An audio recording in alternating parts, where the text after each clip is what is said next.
наступающим праздниками.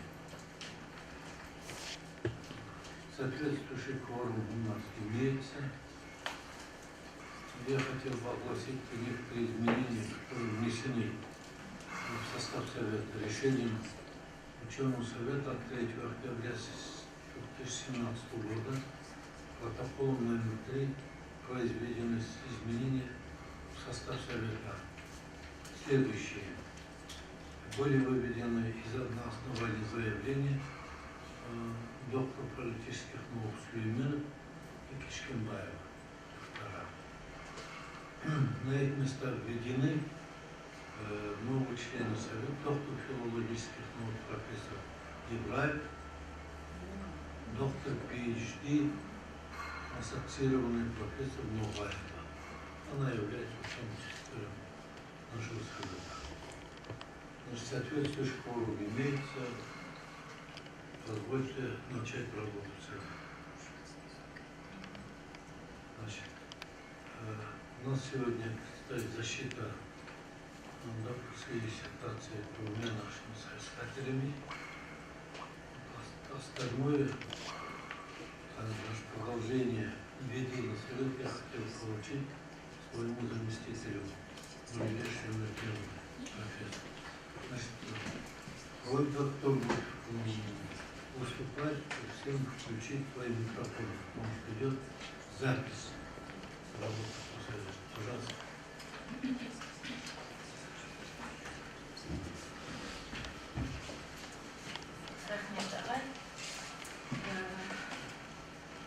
Как уже сейчас сказал председатель Совета, на защиту выносит работа по специальности криминаледения 6D050500. По качественному составу Совета, значит, по данной специальности находится 5 членов Совета. Это Кушкамбаев,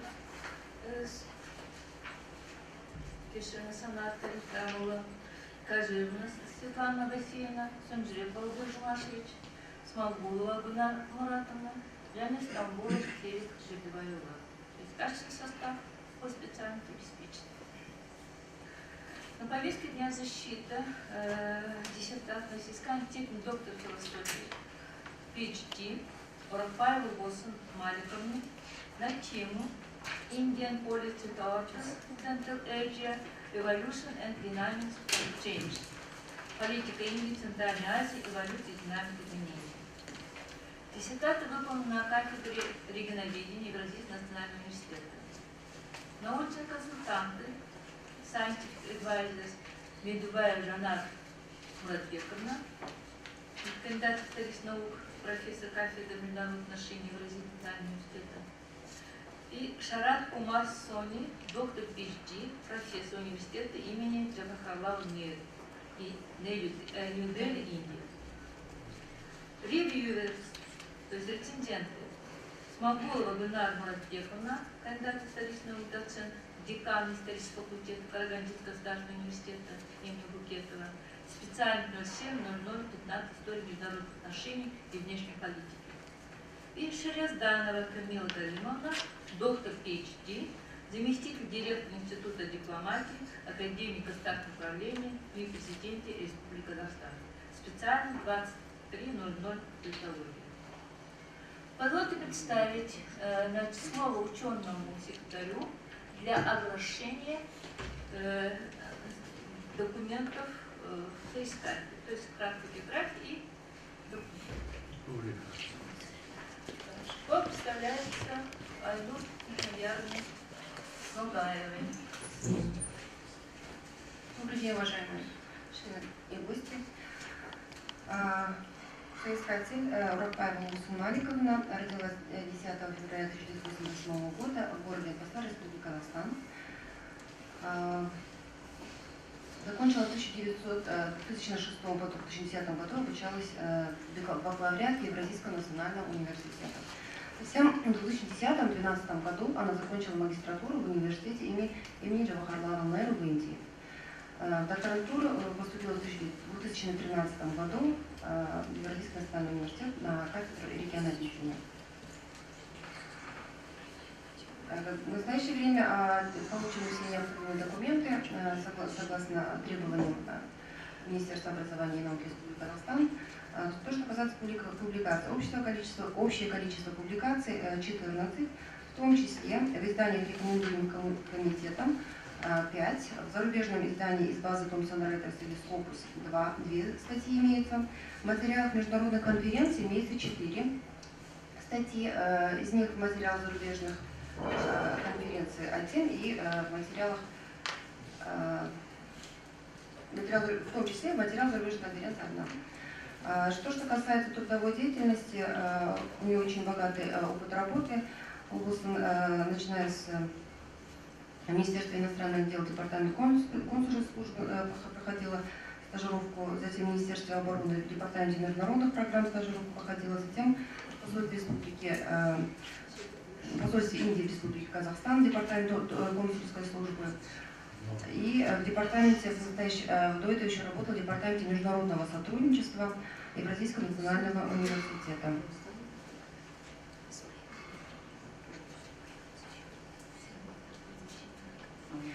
Да, то, что касается необходимой процедуры, все процедуры выполнены. Данная работа проходила предзащиту на кафедре, на расширенном совете кафедры регионоведения. Затем был проведен научный семинар в рамках диссовета имени Гумилева. И затем был прием в защите. То есть все соответствующие необходимые процедуры были проведены. И было рекомендовано вынести на защиту на сегодняшний совет. Спасибо. Thank you very much, Анюр. Диссертат написан на английском языке. The report is presented by PhD Оракбаевой the reglement 10 and 12 minutes. Thank you. Good morning, dear Chair and members of the Dissertation Council, dear colleagues and guests.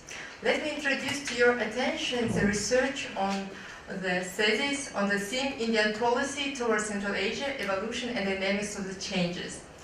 Actually, the 2017 it marks with the 70 years of India's independence and the 25th anniversary of the establishment of the diplomatic relation between India and Central Asian countries. The relevance of the research is determined by the following aspects as presented on the slide, which is interconnected to each other. It is important to mention that in recent years, India became one of the biggest world economies due to the consistently high GDP growth, development of IT technologies, and the size of the labor market second only to China. Over the time, India's influence will expand to its neighboring region, including Central Asia. The role of Central Asia for India is not merely cultural and historical, but increasingly also geopolitical and economic. In 2017, India has become a full member of the Shanghai Cooperation Organization that can help India to increase its influence in the region. Moreover, Central Asian region is strategically important to India regarding security issues such as terrorism, extremism, drug trafficking, managing its relationship with Pakistan and security of Afghanistan. Considering the energy potential of Central Asian countries and their plan to diversify markets and relations, the Indian cooperation with Central Asia is of strategic importance and mutually beneficial. Nowadays, we witness the activization of Indian policy in Central Asia. Approved in 2012, India's Connect Central Asia policy is a concrete indication of India's growing interest in the region. Therefore, the study of strategic aims, main direction and priority of Indian policy in Central Asia and the region, as well as the key tools and mechanisms for their implementation are becoming a subject of increasing importance. The purpose of the research is to perform a comprehensive study and system analysis of Indian policy with Central Asia in the historical, chronological, country-wise and problematic section. To achieve this purpose, the following objectives have been identified as shown in the slide number 4. I would like to highlight just several of them. First is to determine factors of formation and changes of Indians' interests and policies towards Central Asia. to examine the SCO as a factor in the dynamics of changes in the Central Asian cooperation, then to reveal the content of the development of Indo-Central Asian relation in the sphere of trade as a basis of formation and mutual interest. As you can see from the next slide, there are 6 sources of information that has been used in the research. Next, the historical analysis of the problem has been made on the basis of many works of Western, Indian, Russian, Central Asian, and Kazakhstani researchers and scholars. It is important to mention that in the Indian academic context, there is a total consensus on the Central Asian region's importance for India's rising power. All researchers insist on the potential for cooperation between both regions. Also, many acknowledge that so far only few steps have been taken from both sides. Central Asian historiography indicates the scientific interest of Central Asian foreign policy in the context of India's cooperation can be found in a relatively small amount of work. Among the most important and complete works are papers and also shown on the slide. The works of Kazakhstani scholars on India and Central Asia are mostly devoted to the cooperation between the two regions in the context of such terms as integration, security, and energy of the bilateral interaction between India and Kazakhstan in particular. The historiographical analysis of the literature on the subject of the study suggests that the problem is not addressed sufficiently in the contemporary discourse on regional studies, and there is an urgent need for a systematic and holistic study of interaction between India and the countries of Central Asia. India's strategy towards Central Asia and commitments of Central Asian states to strengthen integrational ties were based on neoclassical realism. Neoclassical realism studies foreign policies of states that is considered to be as a result of the interaction of political, economical, social, and other areas within the state. Neoliberalism is the analysis of regional and interregional relations, highlights the importance of the economic factor. The neoliberal complex of interdependence model of Keohane and Nye has possible explanation for Central Asian states' multi-vector foreign policy.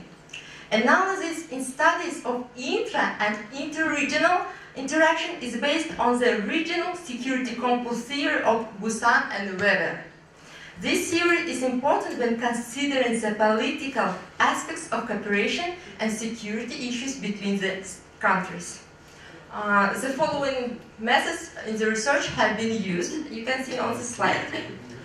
To identify the role and place of the Central Asia in the India's strategic plans, we should consider its multi-vector foreign policy, as you can see. India's foreign policy today looks at India's environment in expanded circles of engagements, starting with the immediate neighborhood of Southern Asia and moving on to and beyond the extended neighborhood of West Asia, Central Asia, Southeast Asia, and the Indian Ocean region. As a result, it is reflected in political, economic, defense engagement with these regions. The scientific novelty of the study is evident. The research is the first attempt in Kazakhstan regional studies to conduct a complex and composite research of formation and development of India's relations with the Central Asian countries in the modern period based on the systematic and holistic approach. Now, let me demonstrate to you the results and conclusions of the research. A complex study of India's policy in Central Asian region has been conducted. As a result, the previously unknown sources of information and analytical works of foreign, particularly Indian and national scholars and research documents of the government of India in particular, have been introduced into the scientific discourse. The dynamics and changes in India's foreign policy towards Central Asian countries due to internal and external factors of interstate and interregional ties have been demonstrated since 1990s. Reviewed and analyzed annual reports of the Ministry of External Affairs of India from the period 1995 and 2016. India's engagement with Central Asian region has been developing for decades. The following stages, such as the establishment of diplomatic relations and passive presence in the beginning, then the active institutionalization of relations, and then again reduced engagement in the region for a while before the starting a proactive policy in the region, demonstrates the dynamic of Indian policy towards Central Asia. Diplomatic relations between Central Asian states and India were established in 1992, and many agreements in different spheres were signed. Then India's attention weakened due to the economic and political problems in the country. Then political dialogue has been intensified during the first half of 2000, when all heads of the Central Asian states visited India, except Turkmenistan's president. During the second half of the 2000s, the political activity temporarily reduced because the Indian National Congress came to power in May 2004, and this cabinet considered Central Asian region not that much important direction of its foreign policy.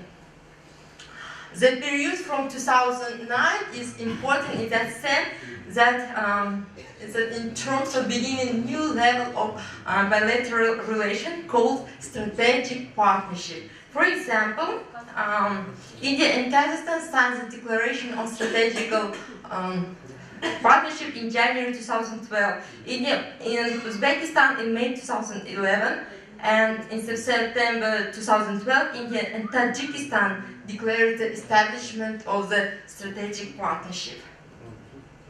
And finally, the launch of the Connect Central Asia policy in 2012 by Indian government has witnessed the start of India's proactive policy in Central Asian region. And India's Prime Minister's visit Narendra Modi's in 2015 has re-energized Indian diplomacy in the region.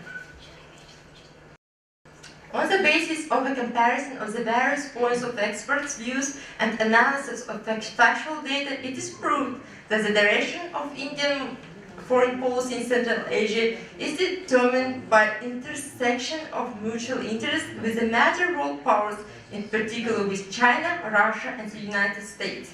So we can see that in this situation, India can play the role of the balancer in the region. And in turn, Central Asian states can diversify and activate political, economic, trade relations with India in order to strengthen regional and energy security. The next slide is regarding to the SCO membership of India. We have analyzed factors that determine India's interest in the SCO and finalized findings following India's attainment of the status of a full-fledged member of the SCO. Sorry, finish. Yes. Okay, thank you.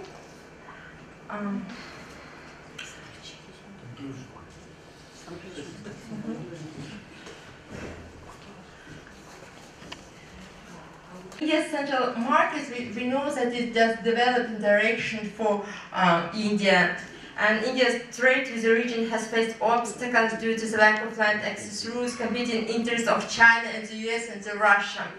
And to overcome these accessibility problems, India has invested in the International South Transport Corridor project and Chabhar Port project that would allow India to take advantage of the larger Eurasian market.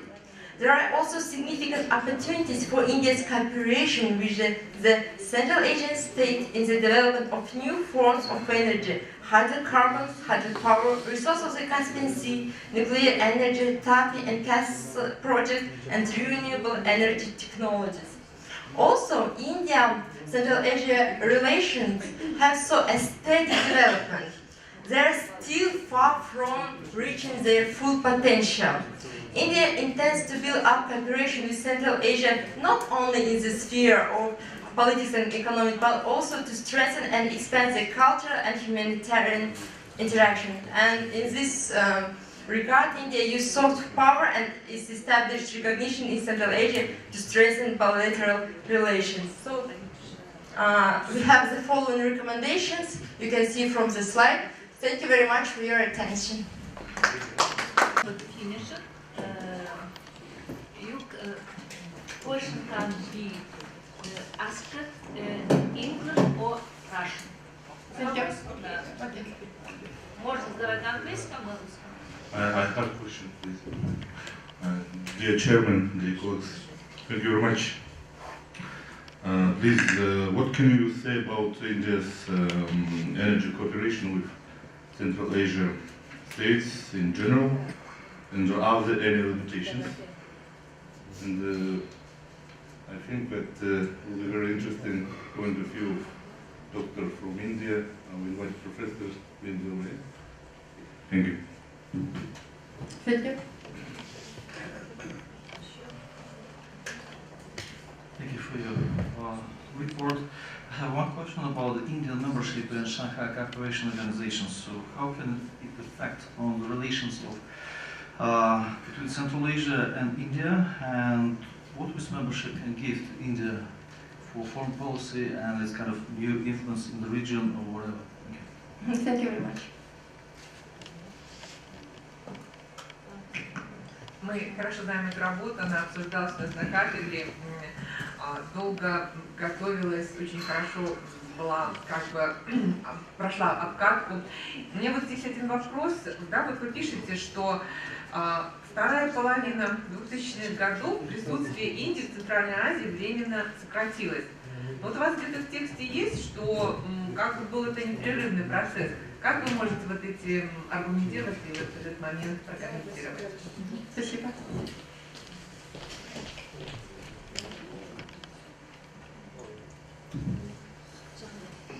У вас очень интересная работа.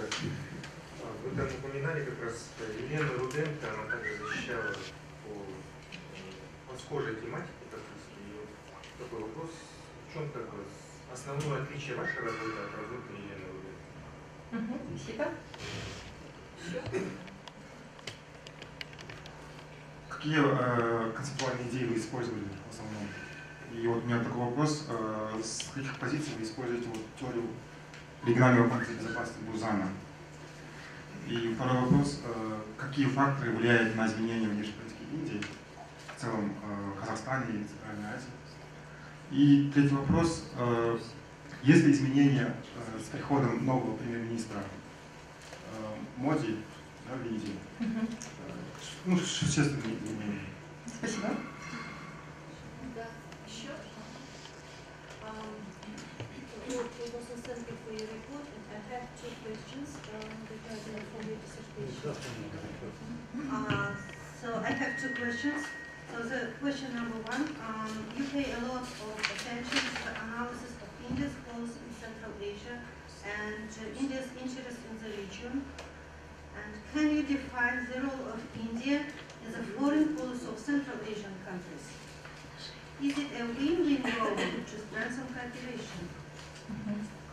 And the second question is about the new policy, the India's Connect Central Asia policy adopted in 2012 by Indian government.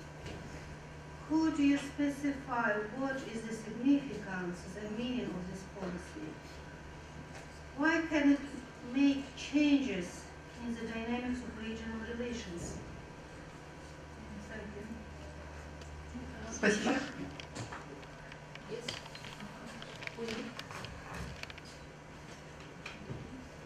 Thank you very much, Chairperson. And I am really grateful to the old person to have a great work. The kind of work you have put in, the kind of effort you put into your this thesis is tremendous effort you have done.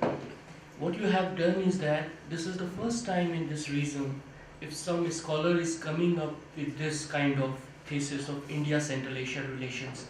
There are plenty of works have been done by the Indian scholars about Indian Central Asia relations, but there are very few works from Central Asia itself to come up with these kind of works from how India can do something in Central Asian countries. So I'm really thankful and really happy for you to have this kind of interesting kind of work you have done in this forum. So first of all, just little change you have to made in this PowerPoint presentation is that R. Geeta Dubli is not in Central Asia, is an Indian expert in histography.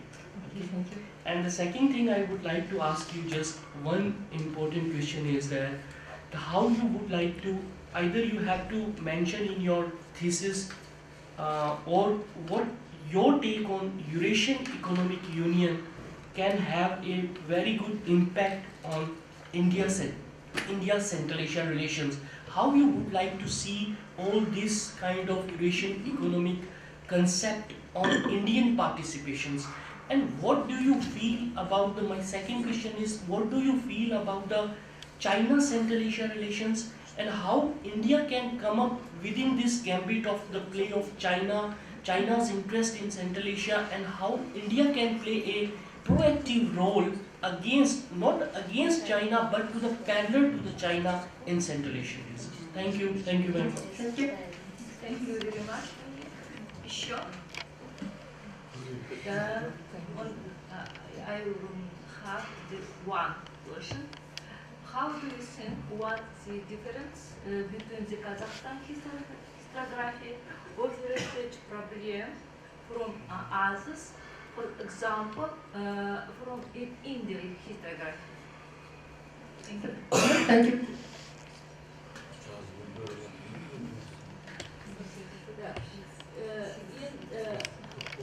Дадим слово, чтобы она подготовилась для вопросов, для ответа на вопросы. Слово дадим, значит, научным консультантам.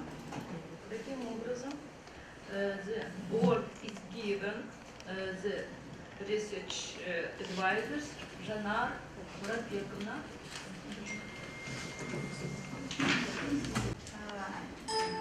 Dear Chairman, dear members of Dissertation Council, colleagues and students, as a scientific advisor, I can say only the words of support and encouragement to my doctoral student. In the period of last 4 years, Ulbusun has been leading with thoughts about her dissertation, and in the result of careful analytical work, she has succeeded in her research. As per my detailed vision of her dissertation, I think that the term of her dissertation is very relevant because you know that India is a rapidly developing country with huge human resources and having the effect of regional and global scale. India nowadays is a very important vector of cooperation for Central Asian countries. The scientific aspect is also important because of the relations of Central Asian countries with India were subject to scientific analysis in numerous works of scholars from both sides on the national level and on problematic aspects, but there is still no holistic, comprehensive work on policy of India in Central Asian region. Structure of the work corresponds to the tasks and creates the best opportunity for the analytical work on the topic of her dissertation. Introduction of the thesis contains all the necessary components, relevance, source base, historiography of studying the problem, and optimally revealed, along with the study of a large variety of known sources and analytical things, aspirant used and introduced into scientific circulation previously unknown documents and scientific works, especially of the Indian origin in the native science of regional studies. Also, the methodological framework of the thesis is based on the concepts, theories, and methods, which in the terms of scientific analysis are most appropriate for the disclosure of the topic and achievement the main goal of dissertation. Provisions developed by the aspirant on the result of research work coincide with the main line of scientific analysis and are consistent. In the first section, it's examined the historical roots of Indian relation with Central Asian countries, and I think that this approach is correct because there is tradition in Kazakhstani historical science and Indian historical science to study the historical roots, historical background of relations between countries and regions. The second section of the work is greater in comparison with the first section on its importance and content. The political and legal framework of India's relation with the Central Asian countries is considered in this section. Then the Shanghai Cooperation Organization factor and the India's role in the region in the terms of balance of interests between major actors such as the United States, Russia, China in the region are analyzed. Thus, on the content of this section includes and analyze the most important factors of political nature affecting the future course of relations between India and Central Asian countries. The third section is devoted to the analysis of practical areas of mutual relations and cooperation in the fields of economy, trade, and energy. And the aspirant correctly stressed the crucial role of cooperation between India and the countries of Central Asia in the sphere of economy, energy. Issues of humanitarian cooperation considered as separate subsection are also a very sensitive and potential area of mutual contacts. The conclusion of the dissertation on the research results are valid and reliable due to solid documentary and analytical basis. A superficial acquaintance with the dissertation may give some impression that it tends to be one-side analysis of the Kazakhstani relations with India, and that the other Central Asian countries are in the shadow of Kazakhstani-Indian relations. In fact, as it turns out, India initially gave preference in relations with Uzbekistan as a country with most potential in the region, then over time changed the focus on vision of its strategy, and today it can be seen as concentration of contacts with Kazakhstan in various spheres. In general, the dissertation of Orakbаевой У.М, titled Indian Policy Toward Central Asian Countries, Evolution and Dynamic of Changes, it's independent scientific research that meets all requirements to this kind of academic work. The purpose and tasks assigned to the thesis have been achieved. The aspirant was successful in providing the selected scientific problems. In such, this dissertation has been done by U.M. Оракбаева on the issue of Indian relations with Central Asian countries on the specialty regional studies can be recommended to public defense. Thank you for attention. Thank you very much.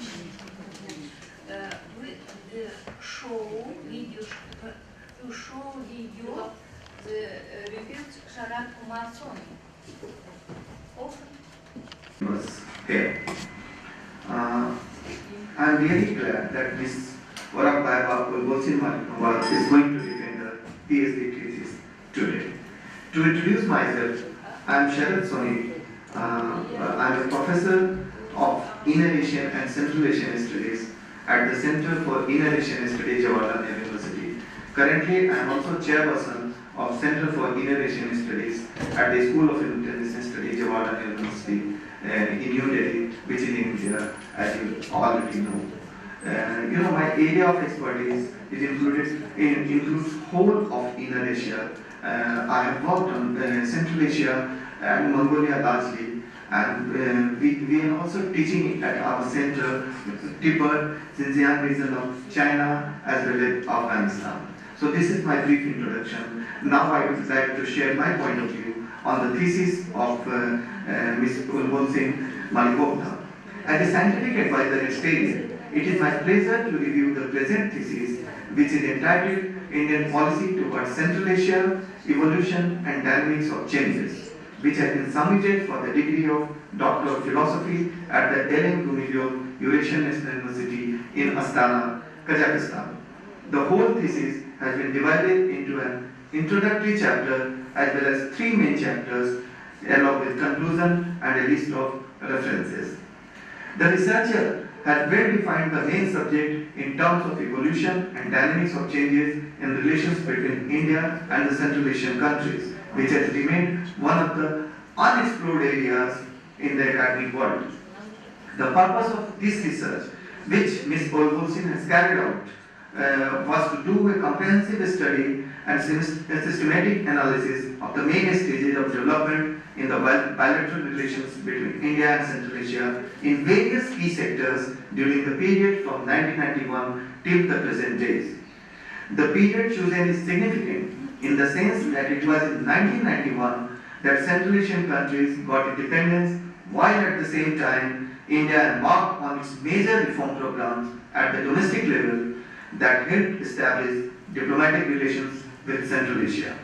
The year 2015 was the landmark year for creating new opportunities for Central Asian countries to redefine their foreign policies in the wake of the Indian Prime Minister's visit to all 5 Central Asian states. Since then, since 2015, there have been a number of bilateral visits between the 2 countries. So this is very relevant to cover the period till present days. The thesis has well incorporated the developments taken place in India-Central Asia relations during this period, such as it has analyzed the dynamics of development, problems and prospects of India's cooperation with Central Asian countries. It also highlighted the role of India in the Central Asian region after attaining the status of a full-fledged member of the SCO.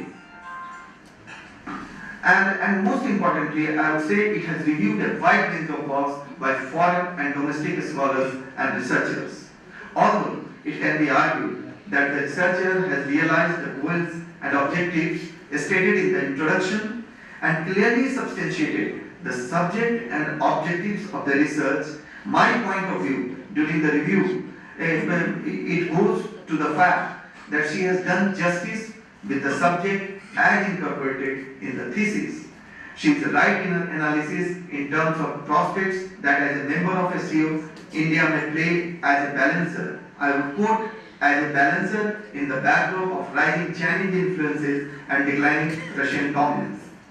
At the same time, she is firm in her opinion, based on her research, that in order to access Central Asian and Caspian energy, India needs to adopt a cooperative approach towards the region, towards the whole Central Asian region.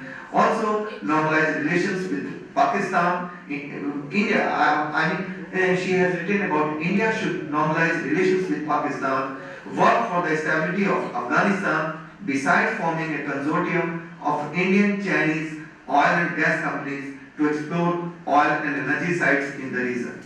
I therefore recommend that the thesis should be placed before the examiners and the researcher should be given the opportunity to defend it. Thank you very much. The first readers, Smagula, Gulnaz, Muratbek. Рецензия на диссертационную работу Оракбаевой на тему «Политика Индии в Центральной Азии. Эволюция и динамика изменений», представленная на соискании степени доктора философии PhD по специальности ШОДИ 05-05-20 регионоведение. Первый пункт. Актуальность темы исследования, ее связь с общенаучными и общегосударственными программами, вопросами практики и развития науки и техники. Сегодня Индия является одной из наиболее быстро развивающихся стран мира, геостратегическое положение, миллиардное население, военно-политические возможности и обладание ядерным оружием, большой экономический потенциал и ведущие позиции в перспективной сфере информационных технологий, все эти факторы во многом определяют положение Индии как регионального лидера в Южной Азии. В политическом аспекте большим достижением Индии можно считать построение демократического государства. В своем стремлении обеспечить свои национальные интересы и стать ведущей региональной, а в долгосрочной перспективе мировой державы Индия играет активную роль в международных отношениях. В диссертационной работе Оракбаевой «Политика Индии в Центральной Азии. Эволюция и динамика изменений» решается актуальная задача анализа взаимодействия политики Индии в отношении государств Центральной Азии. В настоящее время Центральная Азия является объектом пристального внимания всех ключевых игроков мировой политики, одним из которых является Индия. Центральноазиатский регион представляет собой интерес ввиду своего геополитического положения, наличия запасов природных ресурсов, высокого транзитного потенциала.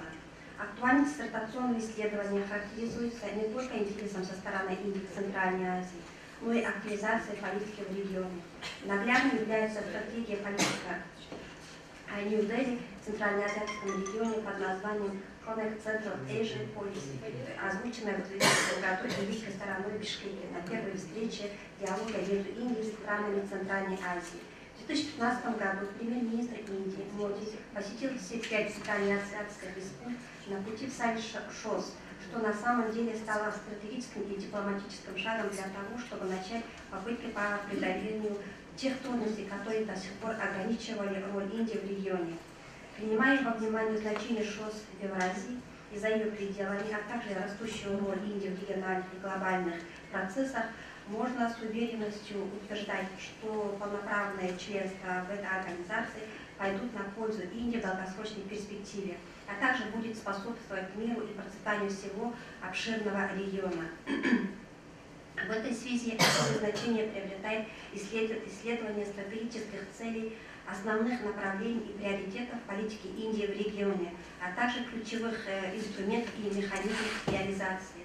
Кроме того, стремление руководства Индии к дальнейшему укреплению своей роли, наращиванию своего влияния в регионе, оказыванию воздействия на внутриполитические процессы, происходящие в Центральной Азии, определяют важность проблематики исследований.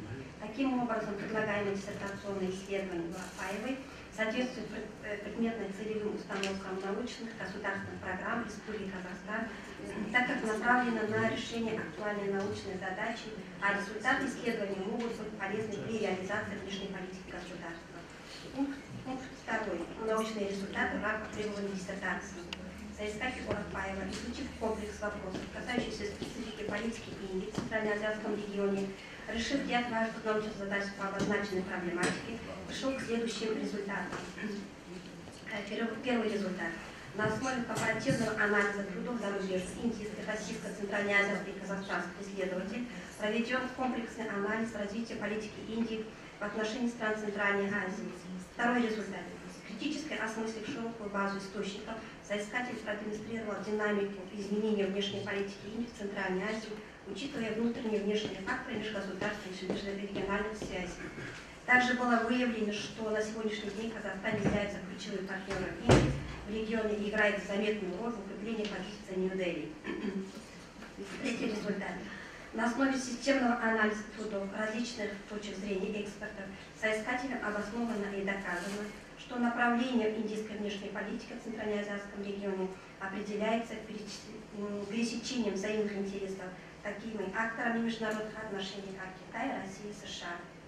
Четвертый результат. На основе исследования деятельности ШОС в Центральной Азии определена роль Индии в регионе после вступления в данную организацию в качестве полноправного члена. Соискатель пришел к выводу, что сотрудничество между Индией и странами Центральной Азии ШОС может сыграть важную роль в поддержании мира и безопасности в регионе. Пятый результат. На основе анализа статистических данных соискателем выявлено, что торговый оборот между Индией и центральноазиатскими странами динамично растет. При этом уровень торговли с Казахстаном выше, чем с другими странами региона. Таким образом, обосновано, что экономический успех Индии вывел к взаимоотношениям с центральноазиатскими странами на новый уровень. Также были выявлены приоритетные области освоения новых форм энергии в сотрудничестве Индии со странами Центральной Азии. Шестой результат. Соискатель наглядно продемонстрировал, что синергия Индии с центральноазиатскими странами в сфере культурных и гуманитарных отношений основывается на достаточной правовой базе. Образование, наука, информационные технологии, туризм были определены как перспективные области для дальнейшего сотрудничества между странами. Третий пункт. Степень обоснованности и достоверности каждого результата вывода заключения соискателя сформулированы в диссертации. Полученные научные результаты, сформулированные в диссертационной работе Оракбаевой, в целом имеют высокую степень аргументированности, достоверности, логически последовательной и подтверждаются значительными источниковыми комплексами. Результат первый обоснован и достоверен, так как вытекает из компаративного анализа трудов зарубежных, индийских, российских, центральноазиатских, казахстанских исследователей, обширной базы ранее неизвестных источников. Результат второй обоснован и достоверен вследствие глубокого и комплексного анализа теоретической литературы и широкого круга официальных документов. Результат третий обоснован и достоверен, поскольку получен посредством сравнения различных точек зрения эксперта, анализа фактических данных. Результат четвертый обоснован и достоверен, так как соискателям приведены факты и аргументы, демонстрирующие факты ШОС в сотрудничестве Индии со странами Центральной Азии. Результат пятый обоснованность и достоверность основывается на предметном анализе статистических данных Министерства торговли и индустрии Республики Индии. Результат шестой обоснованный и достоверен, поскольку получен посредством комплексного анализа как в научной литературе, так и широкого круга официальных документов. Пункт четвертый. Степень новизны каждого научного результата и вывода соискателя сформулирована в диссертации. Научная новизна исследования определяется тем, что соискателем был проведен комплексный анализ основных направлений деятельности и механизмов взаимодействия Индии с государствами Центральной Азии. Степень новизны научных выводов и заключений определяется подходом автора к проблематике исследования и не вызывает сомнений. Результат первый является новым, так как диссертант впервые в казахстанском регионоведении провел комплексный анализ политики Индии в Центральной Азии на основе ранее неизвестных источников, официальных документов правительства Индии, аналитических работ зарубежных, индийских, российских, центральноазиатских, казахстанских исследователей. Результат второй является новым, так как впервые продемонстрирована динамика и изменения внешней политики Индии в Центральной Азии с учетом внутренних и внешних факторов межгосударственных и межрегиональных связей. Результат третий является новым, так как впервые в казахстанской науке проведен анализ механизмов взаимодействия Индии с такими акторами международных отношений, как Россия, США, Китай в Центральноазиатском регионе. Результат четвертый является новым, так как впервые в казахстанской науке продемонстрирована роль Индии в Центральной Азии после обретения статуса полноправного члена ШОС. Результат пятый является относительно новым, поскольку в казахстанской науке имеется ряд исследований, посвященных отдельным вопросам политики Индии в сфере экономики, свидетельствующих, что ее политика исходит из собственных интересов. Однако сделанные соискателем выводы делают данный результат новым. Результат шестой является частично новым, поскольку в казахстанском регионоведении имеется ряд исследований в сфере культурного гуманитарного сотрудничества Индии с Центральной Азии. Однако сделанные выводы исследования делаются данный результат новым. Пятый пункт – оценка внутреннего единства полученных результатов.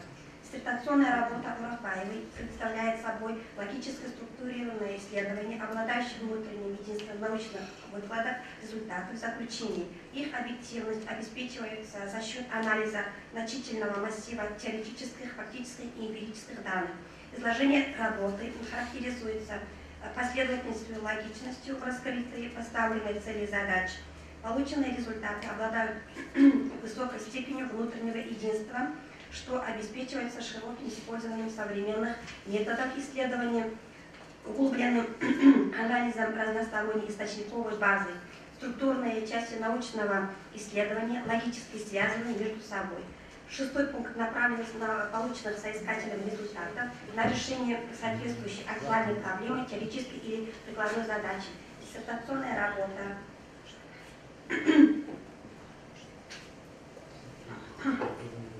Оракбаевой востребована, так как вносит вклад в формирование и развитие казахстанской науки. Диссертация может быть полезна для специалистов-регионоведов и международников. Основными положениями и выводами диссертации может воспользоваться работа внешнеполитических ведомств Центральноазиатских республик, научно-исследовательских институтов, аналитических центров, а также процесс преподавания в высших учебных заведениях общих специальных курсов, затрагивающих вопросы внешней политики Индии и ее взаимодействия со странами Центральной Азии. Седьмой пункт – подтверждение опубликованных основных положений, результатов выводов и заключений диссертации. Основные положения, результаты, выводы и заключения диссертации прошли апробацию и были опубликованы в отечественных, зарубежных научных изданиях, а также представлены на международных республиканских конференциях и в целом соответствует требованиям ККСОН МОН-РК по публикациям результатов научного исследования. Восьмой пункт – недостатки по содержанию оформления диссертации. Диссертационная работа Оракбаевой является самостоятельным, завершенным, комплексным, логически структурированным исследованием. Основные выводы и положения работы опираются на обширную поставщиковую базу. Однако, наряду с вышеотмеченными положительными моментами рецензируемой диссертации необходимо обозначить следующие замечания. Первое. Создается впечатление, что в диссертационной работе основное внимание сконцентрировано на анализе индийской политики. В принципе, это и правильно, но также надо было подробнее рассмотреть позицию государств Центральной Азии в отношении Индии. Второе. На мой взгляд, следовало бы шире рассматривать политику Индии в отношении каждой из 5 государств Центральной Азии, выделив отдельным подразделом. Третий. И наоборот, возникает некоторые сомнения в отношении подраздела 2.2, в силу того, что пока трудно говорить о сотрудничестве или соперничестве Индии с такими значимыми акторами, как США, Россия и Китай в Центральноазиатском регионе. Данные замечания не умаляют и не снижают значимость рассматриваемого диссертационного исследования. Девятый пункт. Соответствие диссертации предъявляемым требованиям. Диссертационная работа соискателя Оракбаевой У.М. на тему «Политика Индии в Центральной Азии и эволюция динамика изменений» представляет собой цельный научный труд, который содержит совокупность новых и достоверных научно-практических результатов, положений, выдвигаемых соискателем на публичной защите и соответствует требованиям, предъявляемым к диссертационным работам, правил присуждения ученых степеней, а ее автор Оракбаева У.М. заслуживает присуждения искомой степени доктора философии PhD по специальности 6D 050500 регионоведения. Спасибо, Гульнара Муратбековна. Уважаемый соискатель, ответьте на замечание первого рецензента, и затем у нас рокировка. Затем ответьте на те вопросы, которые задавали. Хорошо, спасибо. Затем выступит второй рецензент. Согласны? В первую очередь хотела бы выразить огромную благодарность Гульнаре Муратбековне за ваше экспертное мнение. По первому пункту вашего замечания хочу сказать, что изначально в работе была поставлена цель рассмотрения именно взаимоотношений между Индией и странами Центральной Азии именно с точки зрения индийской стороны. Такая необходимость возникла ввиду того, того желания внести и привнести в казахстанскую науку взгляды ведущих индийских экспертов и ученых именно по нашему региону. Однако стоит отметить, что в работе все же были охвачены основные работы казахстанских и центральноазиатских исследователей по тематике Индии и в целом стран Южной Азии. Относительно второго замечания, параграфа выделения по сотрудничеству Индии и Центральной Азии в отдельности. В этом контексте я хотела бы отметить, что взаимоотношения Индии с центральноазиатскими странами посвящена в общем глава 2. В частности, этот параграф был посвящен 2.1. Изначально дается комплексное описание и анализ тем политики в регионе, ее формирования и становления. Далее же уже идет конкретное повествование по каждой из центральноазиатских стран. То есть дается анализ именно конкретно Индия, Казахстан, Индия, Узбекистан и так далее. В своей внешней политике Индия в отношении государств Центральной Азии изначально не использовала какого-то конкретного странового подхода. Изначально индийские политики они не спешили в выделении каких-то определенных нужд стран Центральной Азии. Исторически сложилось так, что Индия была ближе сначала к Узбекистану и Таджикистану, чем к другим трем государствам региона. Однако в период с 1992-1997 годов, когда случилась гражданская война в Таджикистане, и вот, бедность и экономические факторы повлияли на перспективы Нью-Дели и проведение ее политики в регионе. Таким образом, вот индийско-таджикских отношений они не оправдались ни с точки зрения политического влияния, ни с точки зрения экономического присутствия. Хотя изначально они задумывались как ворота в Центральную Азию. Далее вот Туркменистан слишком долго оставался закрытым от экономических, каких-то политических взаимоотношений. Хотя Индия вот она изначально также проявляла интерес к Ашхабаду, но диалог, нужно отметить, возродился после смены президента в 2007 году.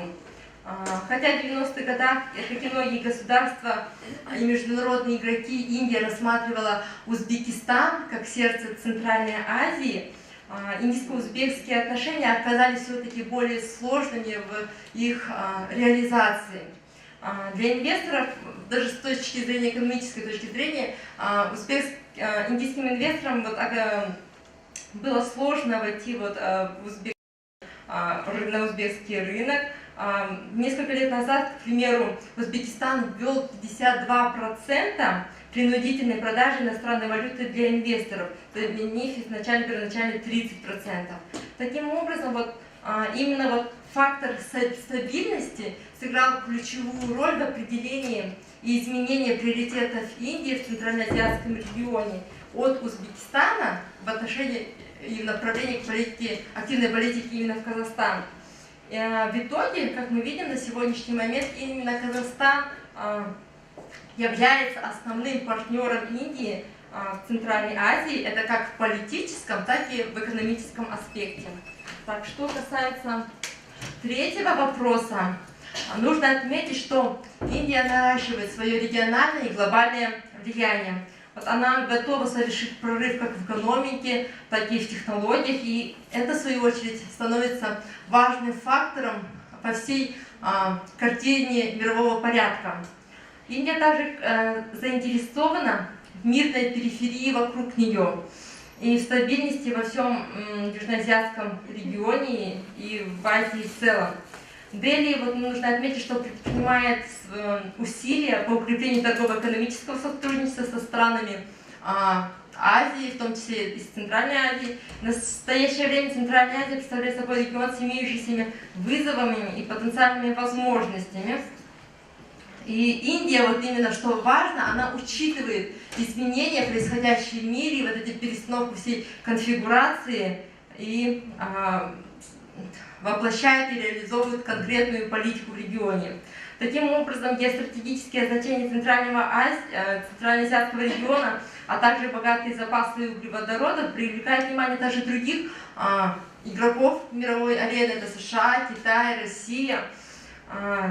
Индия поэтому также проявляет интерес к этому регионе, но нужно отметить, что в качестве нейтрального актора и подчеркивает свои взаимоотношения с давних времен. Это вот нам. Вы нам удовлетворены ответом? Спасибо. Ответы на вопросы членов Совета. Вопрос было Валбек Жумашевича. Спасибо, во-первых, за ваш вопрос, за ваш интерес. So actually, I wanted to tell that in the 1990s, the relationship between India and Central Asian countries was dominated by the economic factors. But after 2001, as we know, after the events of the 2001, the main topic of the talks was the energy theme. And in 2001 and 2011, like cooperation in the energy sector between India and Central Asian countries was intensified. And it's important to mention that the promising areas in the energy cooperation is like cooperation in the oil and gas, nuclear sector, electricity, and renewable energy. And cooperation is not promising in the sphere of cooperation in the coal sector. However, we know that India has faced some challenges in the energy sector in Central Asia. First, and the most problematic factor in energy cooperation between India and the Central Asian countries is like difficult geographical access to Central Asia. And the addition to this geographical limitation due to the complexity of laying of gas and oil pipelines, but like in New Delhi's ambiguous relationship with Pakistan, we have to mention that also and consider this factor also. Second is, as a result of strengthening its position in the region, India faces the intersections of interests of the world powers such as, like as I said, like United States, Russia, and China. And the Kazakhstan's government, due to the geopolitical and political consideration, sometimes prefers that companies either the Indians companies. Yeah?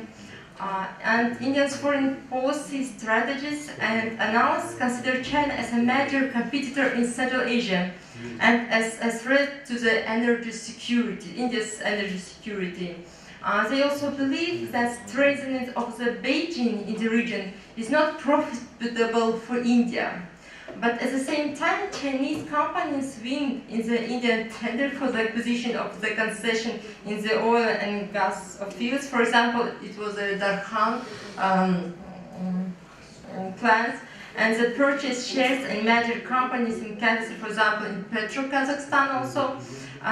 While Indian side, for that time, offered 500 million US dollars.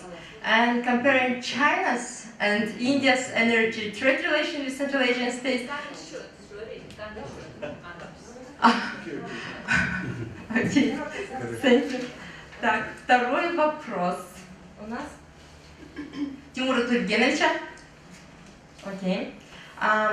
In our research thesis, we have analyzed factors that determine India's politics and India's interest in the SCO, and we have analyzed findings following India's attainments in the status of full-fledged member of the SCO. And it's important to mention that in the framework of the SCO, India can play an important role in maintaining peace and stability in the region. And also, it's important to know that the SCO will not merely help India in entry in the region, in Central Asian region, but also will enable to protect its interests vis-à-vis the China in Central Asia. And the SCO also can facilitate the Pakistan's factor in Central Asia and can play like a balanced role in that sector. And also the participation of India as a full-fledged member in this organization can guarantee India's presence in economic sectors of Central Asian countries.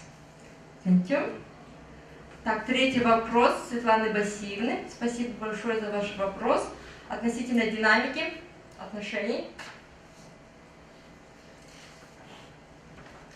Нужно отметить, что полностью вторая глава нашего диссертационного исследования была посвящена изучению именно анализу, становления и формирования политики Индии. Была выработана периодизация, в которой мы просветили и вот указали, как до этого я показывала в слайдах, рост именно становления политики Индии. Они были разделены на этапы. Первый этап 90-е годы – это становление, дипломатические отношения. В этот период были подписаны самые основополагающие документы, декларации, протоколы об установлении дипломатических отношений, установлении культурного сотрудничества, экономического сотрудничества. Далее, но ввиду внутренних проблем в в самой стране Индии, внутри, ввиду экономических факторов, были... Так, все, спасибо. Так, 4-й вопрос у нас... Так. Соната Корислямовича относительно работы Елены Руденко.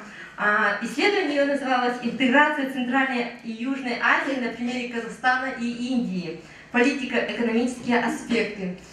Самое главное отличие – это хронологические рамки. Работа Елены Руденко была написана в 2009 году. Соответственно, наш диссертационный труд написан все события, включая сегодняшний день, то есть 2017 год. Также нужно отметить, что вот в своей работе Елена Руденко она вот раскрывала основные аспекты взаимодействия двух регионов и направления расширения их сотрудничества для дальнейшей интеграции. И также вот ее работа охватывала 2 региона, то есть, а в нашем диссертационном исследовании здесь рассматривается конкретно политика именно Индии и на примере на всех странах Центральной Азии. Так. 5-й вопрос у нас. Так, Защита Оракбаевича. Относительно первой это концептуальные базы и значение работ Бусана и Вебера. В нашем исследовании одной из концептуальных теорий, которую мы использовали, это была теория комплекса региональной безопасности Бусана и Вебера. Здесь именно он используется внутри, на межрегиональном уровне здесь бы использовались взаимоотношения. И вот учет этой теории был именно важен при рассмотрении политического аспекта взаимоотношений и сотрудничества, а также вопроса безопасности между сторонами. И вот именно согласно этой теории, региональная взаимозависимость в области безопасности, она обычно концентрируется на региональных кластерах, которые так называемых комплексах безопасности. И вот именно формирование которой решающую роль играет степень взаимопонимания и взаимосотрудничества между сторонами. Относительно следующего вопроса факторы изменения внешней политики Индии в отношении стран Центральной Азии. Нужно, как я отметила, были внутренние факторы и внешние факторы, которые влияют на проведение политики Индии в Центральной Азии. К внутренним факторам это относится как экономическая ситуация в стране, также это вот сама вот эта бедность, вот эти, к примеру, в 90-х годах Индия столкнулась с экономическими проблемами, это вот была проведена приватизация в стране, низкие иностранные инвестиции в страну, огромное население и бедность, были политические трудности в стране. И вот эти все факторы, они приостанавливали проведение активной политики в стране. Но вот что мы наблюдаем сегодня, 2017 год, да? Экономический рост экономики Индии. Тем самым мы видим уже активизацию политики Индии в Центральной Азии, проведение более активной политики. Что касается внешних факторов, вот, изначально взаимоотношения с Центральной Азией они рассматривали через призму обеспечения безопасности в регионе. Это вот индийско-пакистанские отношения, проблемы Кашмира, вот это все вот, рассматривалось в этом ключе. Также и там политика в Афганистане. Что касается 3-го вопроса Сергея Оракбаевича, то нужно...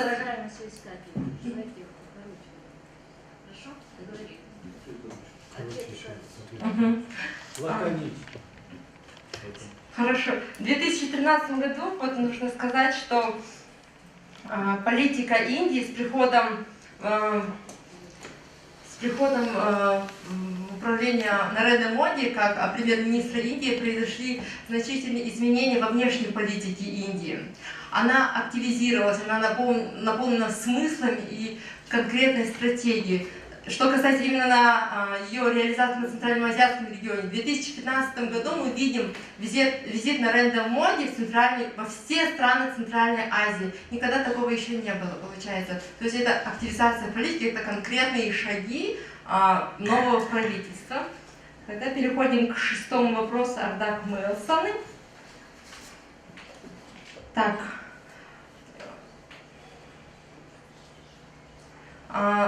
Actually, during the last decade, Central Asian countries they aimed to build independent societies and strengthen the system of international relations. And Central Asian countries have already put the legislation and frameworks in place to promote multilateral cooperation with India also. We can see the strategic importance of Central Asia in India's foreign policy in such legal documents and programs of, for example, Kazakhstan is like the foreign policy concept of the Republic of Kazakhstan for 2012-2020, which emphasizes on the efforts on establishing cooperation between India and the Kazakhstan. Also, we can see such examples with other Central Asian countries. So I will not mention that also. The second question of the Ardak Melson about the Connect Central Asia policy. Actually, there are like about 12 main aspects of this Connect Central Asia policy. The key of them is like India will strengthen further its strategic and security cooperation, and its focus will be on military training, and also it aims to increasing India's engagement with the region, both like on the bilateral basis and also on the in the framework of multilateral mechanisms also. And it's important to say, like in short, we can say that the Connect Central Asia policy is like about focus on commerce, connectivity, consular, and community aspects. Ардак Мелсон вопрос. Седьмой. The same question. Thank you, Dr. Puneet, for your expert view and your questions. First, about India. It's the operation of India is the framework of Eurasian Economic Union. During last year, 2016, India participated in the India-Eurasian strategic dialogue, which held in St. Petersburg, and at that year they expressed the mutual desire to join to this organization, and they already have signed like a free trade pact, and they are considering that they would promote the cooperation in the trade sphere, and they want to be the trading partners, and in the framework of this cooperation they want to reduce duties on most of the goods between countries. And also, they aim like by 2025 they want to reach the level of bilateral trade by $30 billion.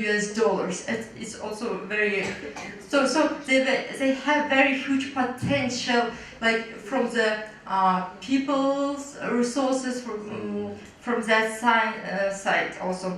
And also this is a synergy of joint research, joint efforts through the Eurasian Economic Union. So also the promising areas of cooperation could be the energy, pharmaceuticals, IT, health services, but they are considered as potential areas of cooperation.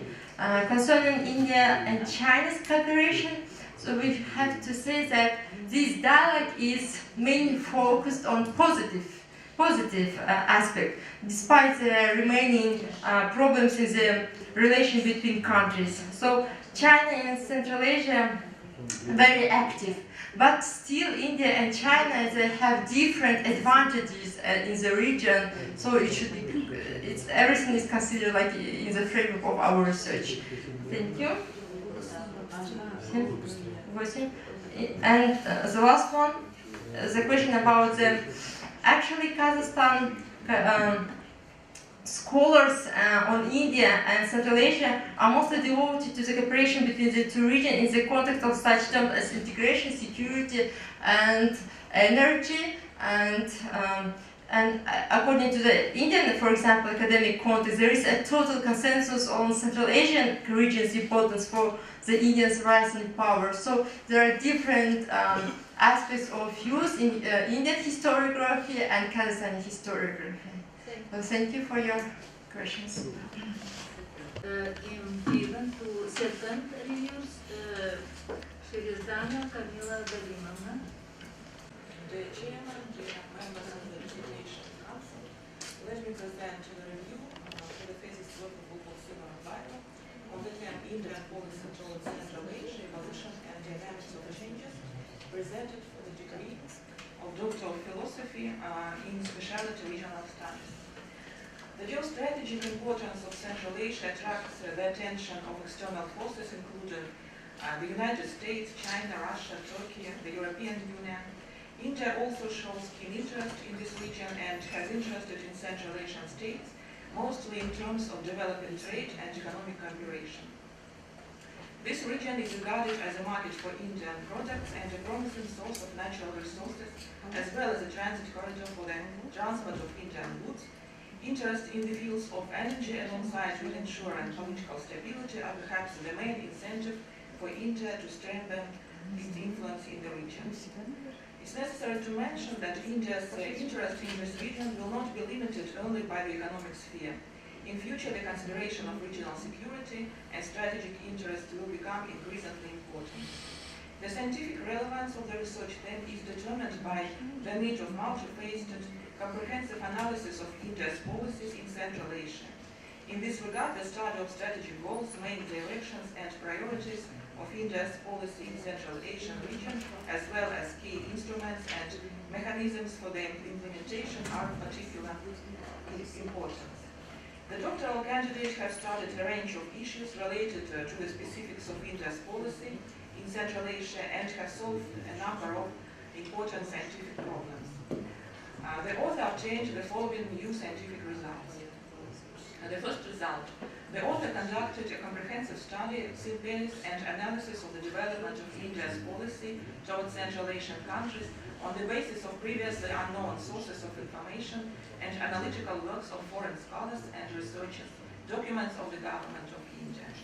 The second result, the author demonstrated the dynamics and changes in India's foreign policy towards Central Asian countries, taking into account the internal and external factors of interstate and interregional ties.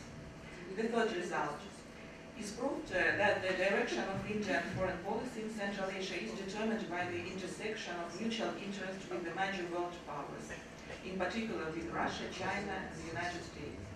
The fourth result, the role of India in the region following attainment of the status of full-fledged member of the Shanghai Cooperation Organization has been determined.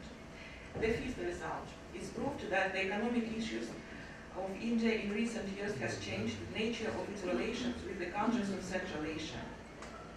Based on the analysis of statistical data, it's revealed that the trade turnover between India and countries of Central Asia is growing, and there are significant opportunities for India's cooperation with Central Asian states in development of new forms of energy. The sixth result, the author shows that India's synergy with the countries of Central Asia in the field of cultural and humanitarian relations is based on sufficient legal framework. Results and conclusions formulated in this thesis are scientifically grounded and proved. The first result is justified and reliable since it follows from analysis of the vast base of previously unknown sources. The second result is justified as it is obtained through a comprehensive analysis of both theoretical literature and wide range of official documents. The third result is justified and reliable as it is obtained by comparing different points of view of experts and analysis of actual data. The fourth result is justified as the author presents the facts and arguments that prove that for India, the Shanghai Cooperation Organization is a factor in terms of cooperation with Central Asian states. The fifth result is justified and reliable as a profound analysis of the statistical data of the Minister of Trade and Industry of the Republic of India has been carried out. The sixth result is valid and reliable as it is obtained through a comprehensive analysis of both scientific literature and wide range of official documents. The degree of novelty of scientific conclusions is determined by the approach of the authors to the problems of research. The first result is new since the doctoral candidate for the first time in Kazakhstan's research practice conducted a comprehensive analysis of India's policy towards Central Asia on the basis of previously unknown sources, analytical works, in particular Indian researchers and scholars. The second result is new, as the dynamics and changes in India's foreign policy towards Central Asia are analyzed for the first time. The third result is new because the analysis of the mechanisms of India's interaction with other world powers in Central Asia has been carried out for the first time. The fourth result is new since for the first time in Kazakhstan regional studies, the role of India in Central Asian region has been determined after joining the Shanghai Cooperation Organization. The fifth result is relatively new because there are a number of studies in Kazakhstan devoted to certain aspects of India's economic policy. The sixth result is relatively new because there are a number of studies and on the issues of cultural and humanitarian cooperation between India and Central Asia. The thesis of U.M. Оракбаевой is an independent and relevant research. It has a logical structure and contains well-founded and reliable conclusions. The research is characterized by logic in the disclosure of the goal and unity which is provided by the extensive use of modern research methods, in-depth analysis of a diversified base of sources. The main provisions and conclusions of the thesis can be used by Minister of Foreign Affairs and a wide range of experts interested in the problems of regional and international relations. The main provisions, results, and conclusions of the thesis were tested and published in national and foreign scientific publications and were presented at international conferences. In general, they meet with the requirements on publication of the results of scientific research of the Control Committee in Education and Science under the Minister of Education and Science of the Republic of Kazakhstan. The research of Оракбаева У.М. has undoubted scientific merits and deserves a high positive evaluation. At the same time, it's necessary to pay attention to some aspects. The first section of the research could be without the historical retrospective insofar as the theme of the dissertation is devoted to the current stage of India's policy in Central Asia. It's impossible to confirm a direct connection between the past and the present in establishing and expanding contact between countries and regions. It was also possible to pay more attention to security issues as this problem is very urgent for all the actors in the world community.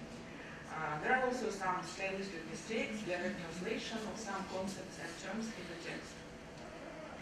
The thesis of Оракбаевой У.М.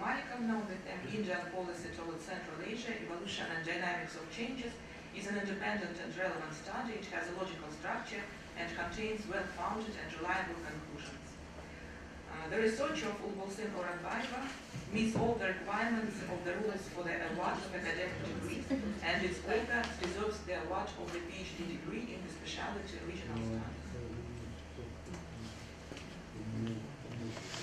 Very much. The response answered the comments, the review. Thank you. Thank you, Kamila Galinovna, for your expertise. It's very precious for us. According to the first aspect, actually the historical summary provides a platform for a preliminary analysis of Indian strategic cooperation with Central Asia. And firstly, it demonstrates that between India and Central Asian region there are lasting historical connections. And secondly, also previously India's cooperation with Central Asia's region had been historically mediated through the Soviet Union. And after the collapse of the Soviet Union, its cooperation had been driven mostly from the security concerns and reason due to the bilateral mistrust between India and Pakistan. Therefore, the security remains an important issue for India. And third aspect is that historical transformation in different regions of the world should also be taken into account and not be underestimated. They say there is a chance that India's historical relationship with Central Asia is a result of a political discourse that expresses the need to intensify cooperation between India and Central Asian states. According to the second aspect, the security aspects and issues of cooperation between India and Central Asian states is one of the most important aspects in the cooperation. And India's participation in regional economic and security issues has visibly increased.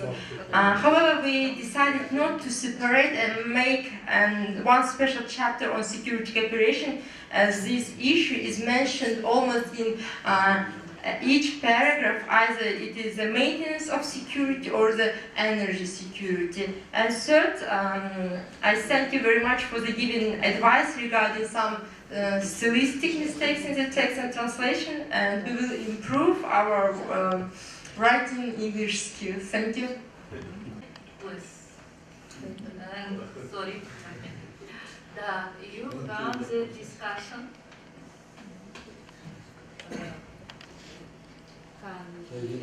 Russian and English. Пожалуйста, мы приходим к самой интересной части, к обсуждению. Вы сначала можете члены совета сказать. Да, члены совета, потом, пожалуйста, гости. Қазақша айтуға бола ма? Болады, қай тілді десең. Өте қиын болып отыр.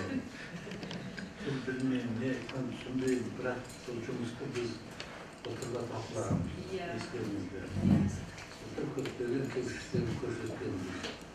Содан диссертант өз ол жұмыстың бәрін жөндеп, кемшіліктердің бәрін қайтадан осы қорғаудың алдында, осы ғылыми кеңесте кең талқылағанбыз.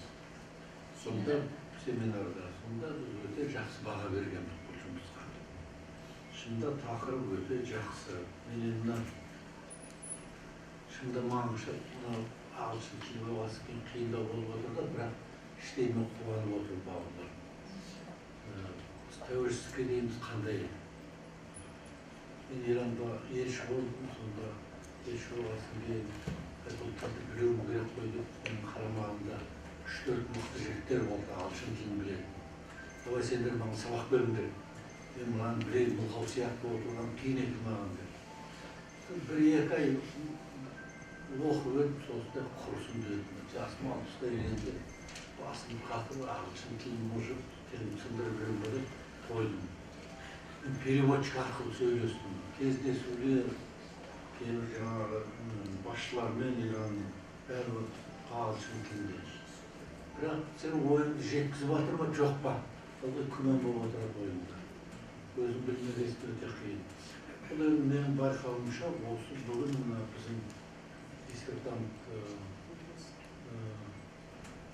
бұл болсын, осы университетте, Евразия университеті 3-ші диссертация ағылшын тілде қорғалып жатқан. Мен осыған қатты қуанып отырмын. Біздің жеткен жетістіктеріміз Құдайға шүкір.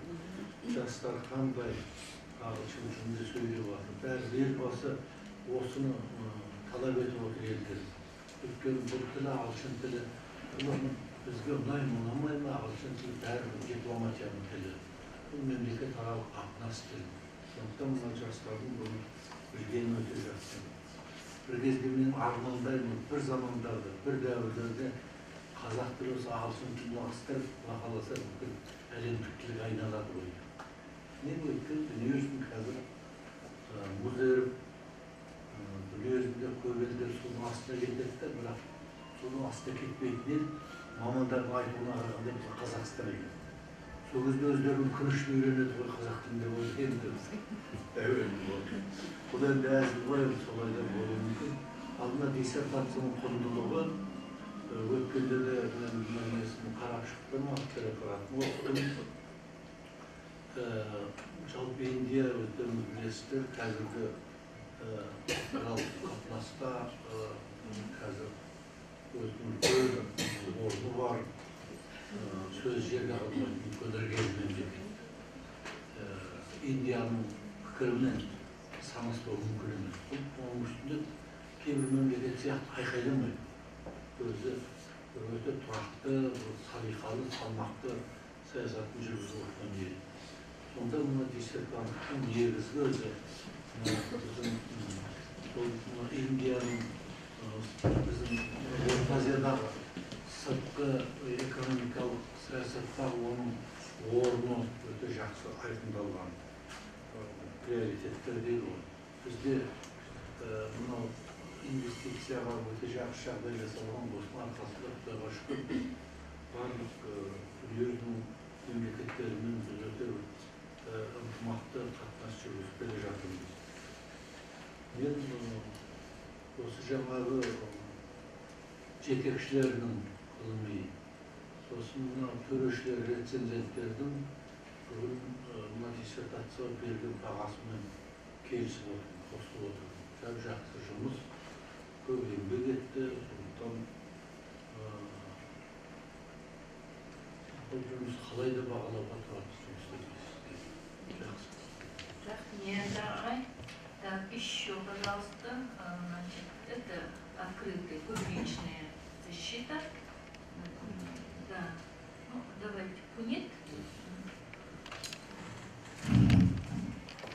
Thank you, Chairperson. The topic of operation, I always call her Uma because it's easy for me to call her. That Uma topic is something which is very significant in this particular time when we are talking about India-Central Asian relation. And I can talk about a very, in a length of 1 hour, 2 hours about this, but in this time of period we are talking about Uma's thesis. What she is doing is that, why I am reviewing is that particular part of these things is, I read her thesis line by line because I have my own interest on this India-Central Asian relations. 2-3 important things can be showed out or can be come out with this thesis is that it is not about only security issues, it is not about only economic issues, it is about the identity, it is about the kind of nationality which we are having in both the countries, either it is specifically between India and Kazakhstan and in general Indian Central Asian countries.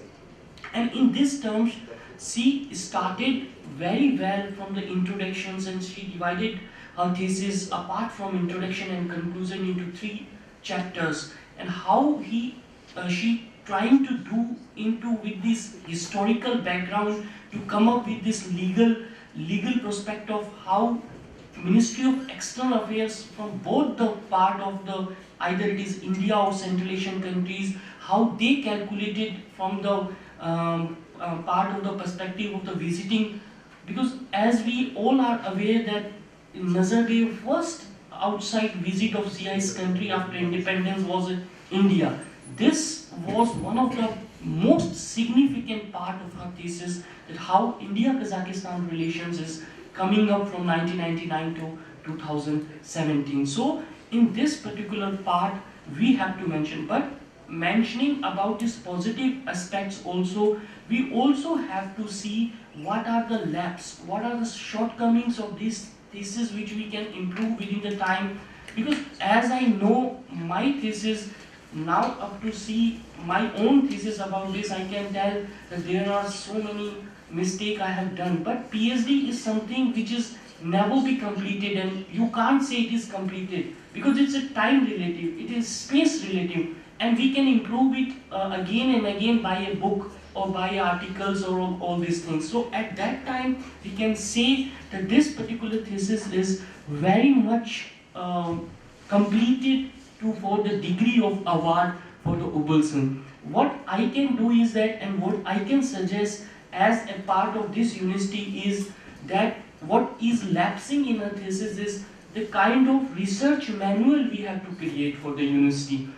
It should not be scholars to scholars. There are very much various kind of things that she is using the sources, the research sources from various thinkers and this, and the timing of this thinking and the kind of sources she is applying is what we need as a university is we need a complete research manual for each and every scholars who is going to follow in her PhD or his PhD. So what we need is that I can help into this to create a kind of research manual for each and every scholars. So what he and she can do is for the next PhD candidate, they just have to follow the kind of references they have to make, the kind of resources they have to take, the kind of bibliography they have to make. These kind of things we need to clarify to the scholars rather than scholars have to tell us. We need to create a research manual for our university for all the scholars so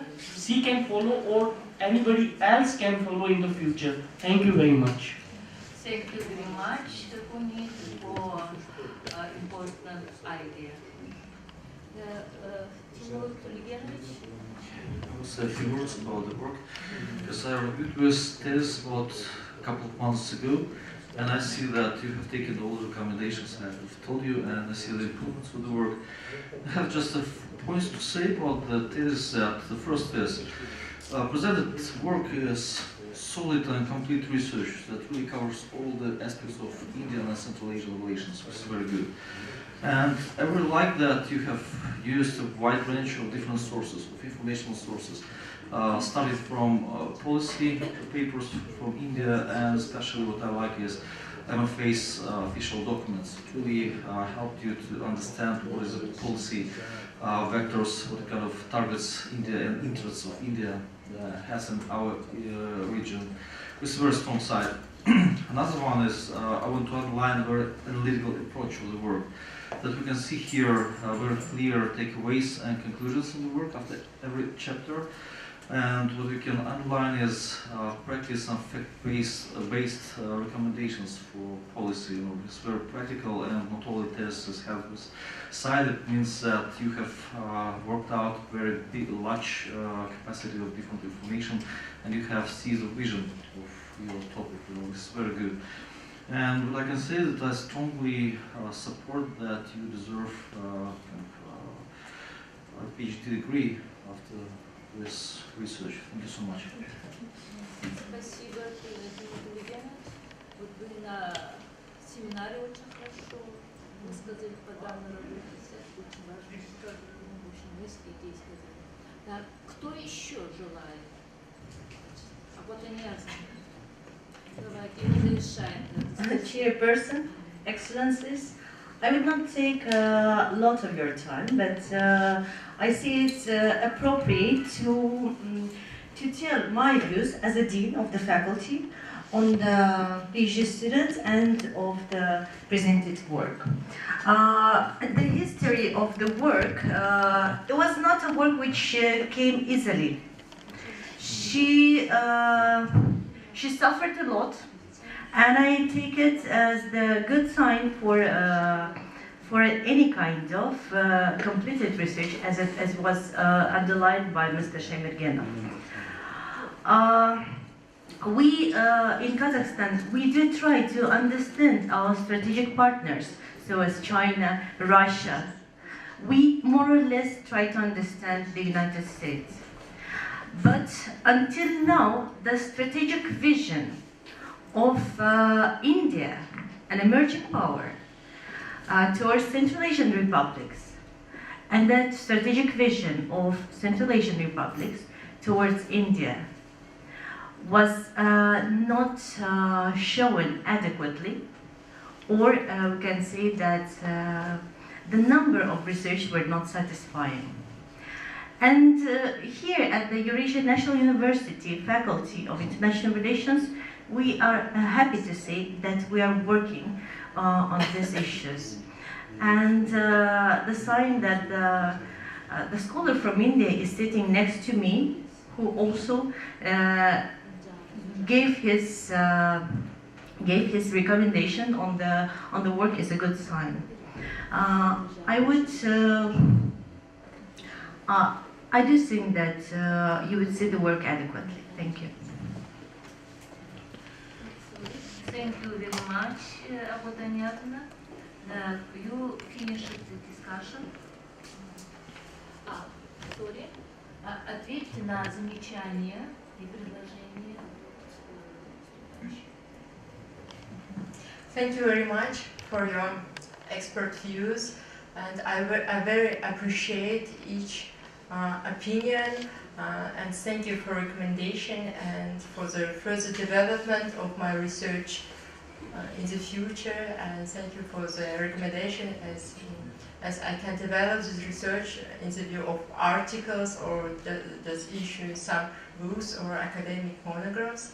I will improve all that, some aspects and moments, and I hope in the future I will be the most well-known expert in the sphere of development cooperation between India and Central Asia, and particularly Kazakhstan's cooperation relation. Thank you.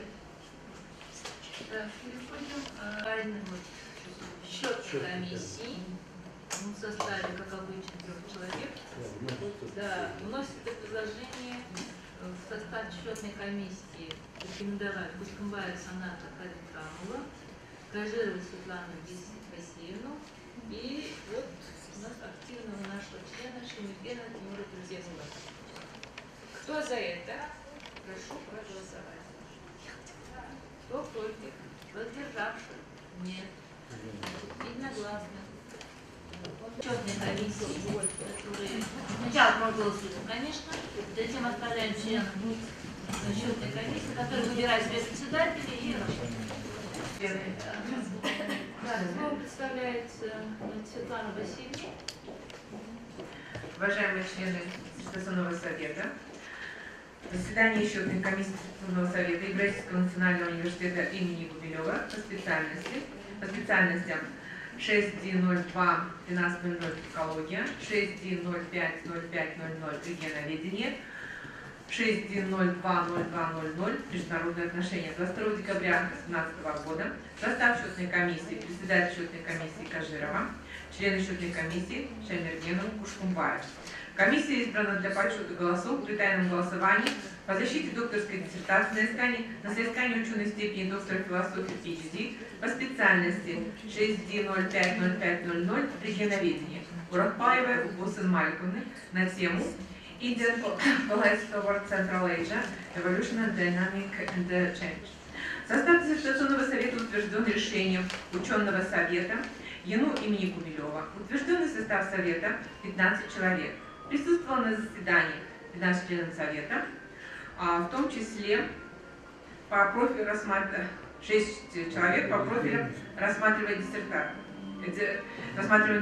При тайном голосовании по диссертации Оракбаевой У.М на соискание ученой степени доктора философии по специальности регионоведения роздано бюллетеней 12, нерозданных нет, в урне оказалось 12. Результаты голосования по вопросу ходатайства о присуждении степени доктора PhD по специальности 6D05-0500 регионоведения Оракбаевой У.М за 12, против нет, недействительных бюллетеней нет. Единогласно. Поздравляем.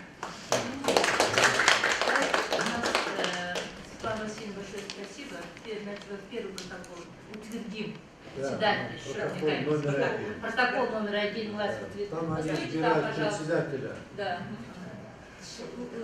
Утвердим председателя счетной комиссии. Нет, не председатель, протокол номер 1. Ну да, протокол номер 1. Протокол номер 1. Да. Председатель. Кто за то, что это? Кто за то, чтобы утвердить? Да. И теперь протокол. Второй я уже прочитала. Да. Теперь надо утвердить.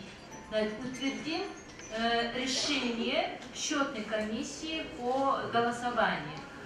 Протокол номер 2. Кто за это? Прошу голосовать. Против? Поддержавших? Нет. Единогласно. Рахмет. Светлана Васильевна. Ну, наконец мы завершаем. Давайте есть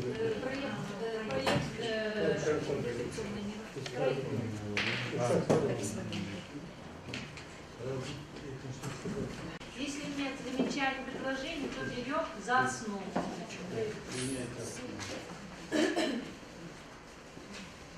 Есть замечания?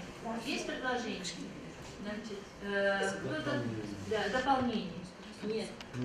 Тогда давайте проголосуем. Кто за то, чтобы утвердить данный проект заключения?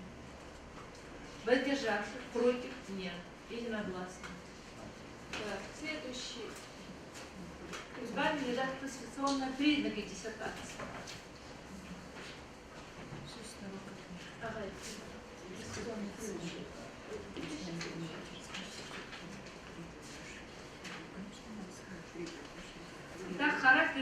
диссертации. 1-2, 1-2, 1-3. Предлагаем. 1-2. Давай, 1-2. Да. Уровень навесных результатов диссертации. Результат является новым. 2-2.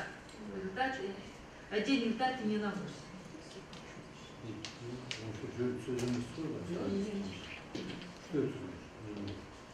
Енді ол монның берген сәт.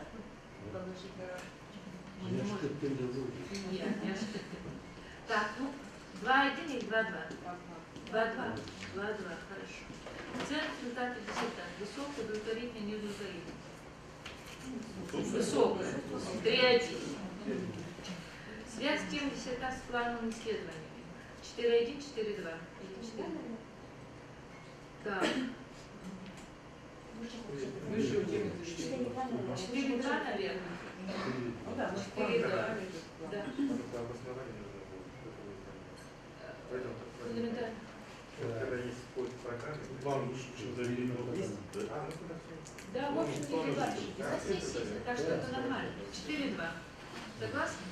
Уровень внедрения использования даты диссертации имеющий прикладное значение. Так, какой предлагаем? Значит, на международном, межотраслевом уровне, масштабах отрасли в рамках 5-2, наверное? 5-2. Да, межотраслевом уровне. Да. И, наконец, да. Рекомендации по расширению использования результатов диссертации, имеющие прикладное значение. 6-1. Давайте утвердим. Кто за то, чтобы утвердить эти признаки конституционной тезисы диссертации? Против, воздержавших нет. Единогласно. Слово, да, заключительное слово предоставляется соискателю Оракбаевой. Уважаемые председатели, члены диссертационного совета, уважаемые коллеги и приглашенные гости, я хочу поблагодарить всех вас за внимание к нашему к работе, за вопросы, замечания и ваши рекомендации. Особую благодарность я хочу выразить научному руководителю Медибаевой Жанар Буратбековне, а также зарубежному консультанту Шарат Кумар Сони за постановку задач диссертации, за выстраивание самой диссертации. Также особую благодарность хочу выразить официальным рецензентам, это Смогуловой Жанар Буратбековне и Шейзданой Камиле Галимовне за замечания и рекомендации. Также хочу выразить огромную благодарность факультету международных отношений, нашему декану, за возможность предоставить свою диссертационную работу на соискание степени PhD, за ваше доверие. Я также оправдать все ваши надежды и внести свой вклад в практическую значимость в казахстанскую науку. Спасибо. Вторая защита. Вот. Некоторые предлагают сразу, некоторые 5 минут. Как?